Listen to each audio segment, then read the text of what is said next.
నాన్నపైన ప్రేమతో ఇక్కడికి వచ్చిన ప్రతి ఒక్కరికి నా హృదయపూర్వక ధన్యవాదాలు.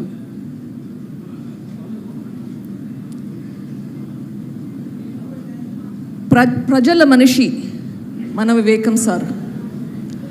ఆయన కొందరికి వివేకం అన్నా, కొందరికి వివేకం సార్.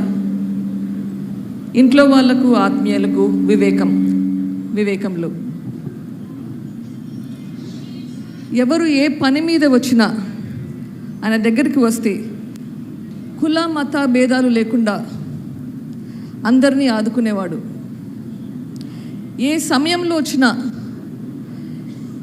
ఇంట్లో ఏమి పనులున్నా, ఏమి కార్యక్రమాలున్నా అవన్నీ వదిలేసి వచ్చిన వాళ్ళ కోసం ఏం చేయాలా అని ఆలోచించే మనిషి.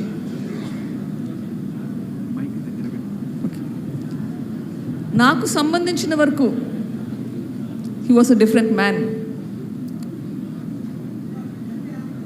ఆయనకు టెన్నిస్ అంటే చాలా ఇష్టం, ట్రావెల్ అంటే చాలా ఇష్టం. బహుశా ఆయన కావాల్సిన ఎంత ట్రావెల్ చేయాలనుకున్నాడో అంత చేయలేకపోయాడు, ఎందుకంటే ఆయనకి రెస్పాన్సిబిలిటీస్ కూడా చాలా ఎక్కువ ఉన్నాయి. నాకు తెలిసి ఆయన ఫస్ట్ ట్రావెల్ నాకు గుర్తుండగా ఆయన కమ్యూనిస్ట్ పార్టీలో ఉండేవాడు. 1970s కమ్యూనిస్ట్ తరపున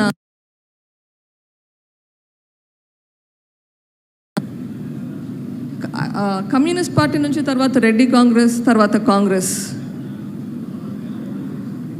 నేను హై స్కూల్లో ఉన్నప్పుడు 9th క్లాస్లో అనుకుంటా, నాకు ఇంత పెద్ద 2 పుస్తకాలు తెచ్చిచ్చాడు కార్ల్ మార్క్స్ గురించి చదవమని చెప్పి. అది నా కబోర్డ్లో పడున్నాయి, నేను పెద్ద చదవలేదనుకోండి, కానీ మళ్ళీ గుర్తు చేసేవాడు, చదువుతున్నావా అవి అని. సో ఆయన కమ్యూనిస్ట్ సిద్ధాంతాలు కూడా బాగానే ఉన్నాయి.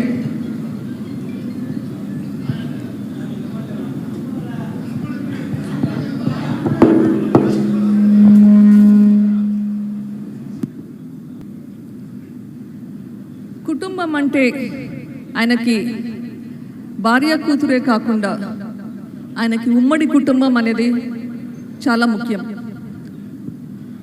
అమ్మ, నాన్న, అమ్మమ్మ అంటే చాలా చాలా ప్రేమ ఎక్కువ. అన్న మాట జవదాటిని తమ్ముడు, చెల్లెలంటే ప్రాణం.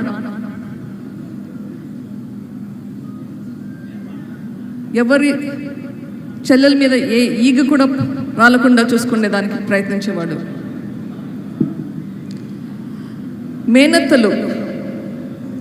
మేనత్త కుటుంబాలైనా కానీ ఆయనకు చాలా ముఖ్యం.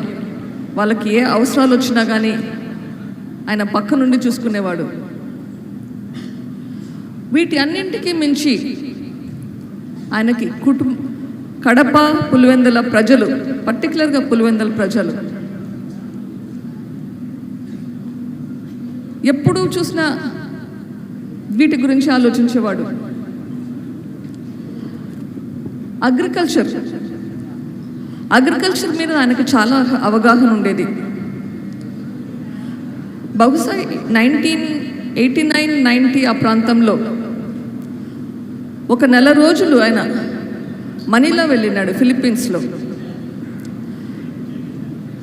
వెళ్ళి వెనక్కి వచ్చి నాకు ఆర్గానిక్ ఫార్మింగ్ గురించి నేను చెప్పేవాళ్ళు. ఈరోజు మనం ఆర్గానిక్ ఫుడ్ అనుకుంటుంటాం.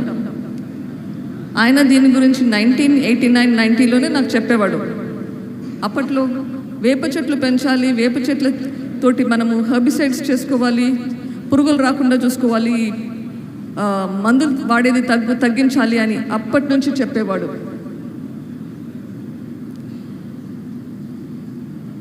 పులివెందులకి నీళ్లు ఎట్లా రావాలి, నీళ్లు ఎట్లా ఎంపీగా కూడా ఆయన అగ్రికల్చరల్ స్టాండింగ్ కమిటీలో ఉండేవాడు. నేను కాలేజ్లో ఉన్నప్పుడు, ఇది బహుశా 1993-94 టైంలో అనుకుంటా, నాతోటి ఎక్కువ under ground drainage system, solid waste management గురించి ఎట్లా చేయాలి, సెగ్రిగేషన్ ఎట్లా చేయాలి, liquid waste, solid waste.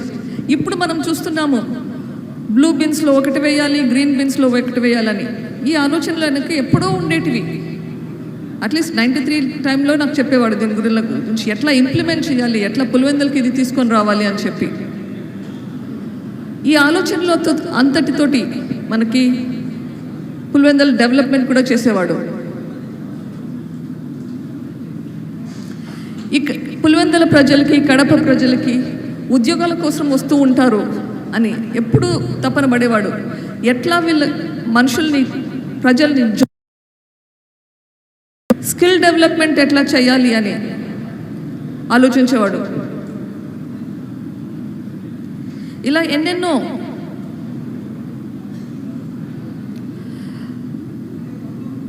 Two 2009లో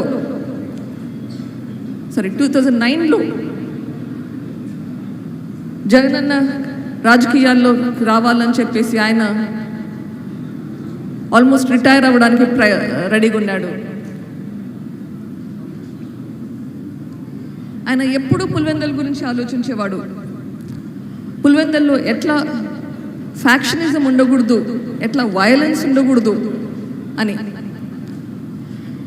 మీకు కొందరికి గుర్తుండే ఉండొచ్చు, సమైక్యాంధ్ర టైంలో ఆయన ఫాస్ట్ విరమించుకున్నాక ఆ గొడవల్లో బిఎస్ఎన్ఎల్ టవర్ ఒకటి పులివెందుల్లో కాల్ చేశారు. ఆ తర్వాత ఒకరోజు ఫాస్ట్ విరమించుకున్నాక కూడా ఒకరోజు మళ్ళీ ప్రొటెస్ట్ చేశాడు. ఎందుకు? ఆ బిఎస్ఎన్ఎల్ టవర్ ఎవరైతే డిస్ట్రాయ్ చేశారో వాళ్ళని అరెస్ట్ చేయాలని చెప్పి. ఫ్యాక్షన్స్ కానీ, వైలెన్స్ కానీ ఎంత తగ్గించాలి, ఎట్లా తగ్గించాలి అని తాపత్రయపడేవాడు. నేను అమెరికాలో ఉన్నప్పుడు కూడా ఎప్పుడన్నా వస్తే కష్టపడి ఒప్పించి 3 వారాల కన్నా టికెట్లు తీసుకుంటాను, వచ్చి నాతో ఉంటాడు అని చెప్పి. కానీ ఎప్పుడు వస్తాడు, వారం 10 రోజులకంతా రిటర్న్ చేసేసుకుంటాడు, మళ్ళీ టికెట్ మార్చుకొని వెనక్కి వచ్చేస్తాడు. ఇక్కడ ప్రజల్ని వదిలి ఉండలేకుండా ఉండేవాడు. అట్లా వస్తాడా? అప్పట్లో చెన్నై ఎయిర్పోర్ట్లో దిగేవాళ్ళు. చెన్నైలో ఇండ్లు ఉన్నా ఇంటికి కూడా పోయేవాడు కాదు.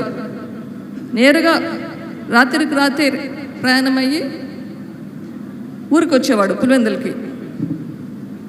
కానీ ఒక్కసారి మాత్రమే 3 నెలలు నాతో ఉన్నాడు. అది ఎందుకు? నా కొడుకుకి ఆరోగ్యం బాగలేకుంటే బాబును చూసుకునేదానికని చెప్పి 3 నెలలు ఉండేవాడు. ఎంతసేపు బాబు పక్కనే ఉండి బాబు చనిపోయినప్పుడు చాలా చాలా బాధపడ్డాడు. ఆ టైంలో అమ్మ నాన్న బాధలు పడే బాధ చూడలేక మేము డిసైడ్ చేసుకున్నాం ఇండియాకి వచ్చేయాలి అని చెప్పి.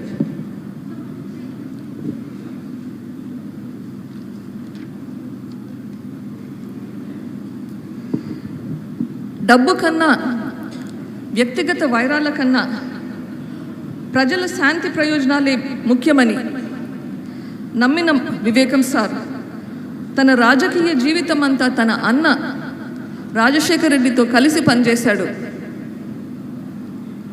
అలాంటి మన వివేకం సార్ మనకు దూరం అయ్యే ఆ కాలరాత్రి మనందరినీ విభ్రాంతిలో, దుఃఖంలో ముంచి ఇప్పుడు ఈ రోజుకి 5 సంవత్సరాలు అయ్యింది.